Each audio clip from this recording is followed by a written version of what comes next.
Welcome to VMware in Conversation. This will be a series connecting with digital leaders about the ongoing changes to technology here in Canada. We're looking forward to kicking it off with Claude Reeves, who is our Vice President and Country Manager for VMware Canada.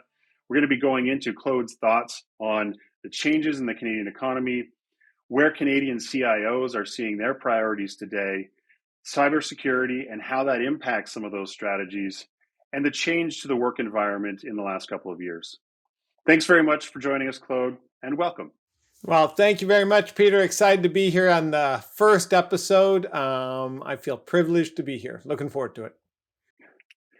Excellent. Thank you very much for joining us. Let's dive right in. So, Claude, as you're speaking with CIOs in Canada, they're wrestling with this change to the workplace in Canada as well. What are you seeing on their minds for CIOs in Canada working with this changed environment for work? Well, I think a lot of CIOs see great opportunity in this, but they're still getting a feel for what it's really going to look like. And there's a lot of anecdotal information, and there's data. There's hard data. VMware, for example, we did a global survey specifically around finding out what people think about remote work, what people think about their user experience. And then we also did one in Canada focused on Canadian workers or Canadian citizens and their interaction with the government remotely and all those different things. So coming out of that, one of the big things is that, well, organizations felt that innovation happened faster in the office. Workers actually felt a higher level of satisfaction working from home or work from anywhere, right? The flexibility created a happier workforce. Innovation. So there's that push and pull, right? So everyone's working from anywhere. You could be in the office innovating. You could be at home being productive. That increases the cyber security threat by giving more places to attack. Is cyber getting the attention it deserves in Canada, and how are CIOs thinking about security? It is top of mind for everyone, but does it mean that everything that can be done is being done? No, right? There is definitely gaps.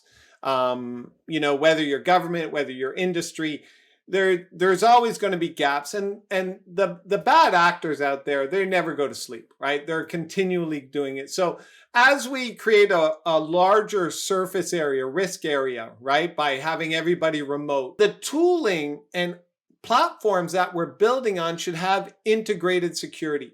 The more you integrate security from the beginning right through the app dev process, as you're modernizing, as you're moving apps around, the more likely you're going to be plugging the holes well before they even show up, right? The way we do with vSphere right into the cloud, right onto the hyperscalers, you're going to end up in a situation where your risk profile is much diminished, it's much more manageable, and you'll actually be able to evolve more quickly with the market than when you keep bolting on and create. Every integration point is something else you have to look for. So if you can build it in, you're going to be better off in the long run. So every business right now is looking to deliver a great digital customer experience. Okay. But that's a hard job. It's not easy to do. It's a whole journey. What is holding organizations back from being able to deliver on the promise of the digital transformation? What I think can be holding some organizations back from that digital transformation and really going after that end user impact is just the confusion that sometimes exists when you're looking at enablers like cloud. There are so many cloud options. There are multiple cloud providers. There's different approaches to how you build something on those clouds. There's different ways of certifying things, especially when you think of Canadian requirements for things like privacy and security and auditability. That can slow things down.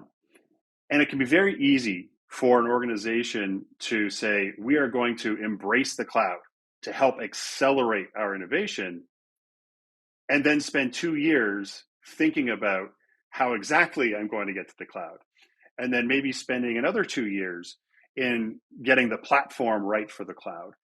And all of this internal architecture can slow down your shareholders' desires to just get something done really quickly.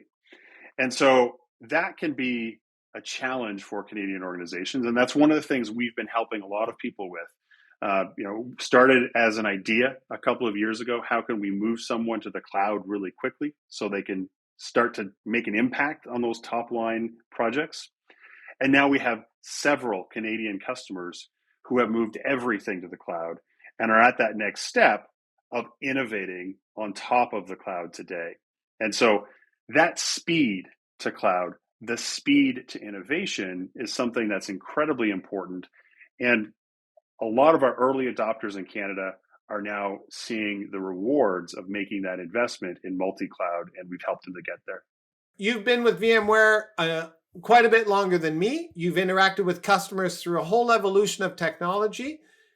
If I'm a customer right now and I have that question, I come to you, Peter, I say, Peter, I know VMware from the past. What do I need to know about VMware now to understand how you could be of value to me on the journey ahead? What would you say? So someone comes to me and asks, what do they need to know about VMware today?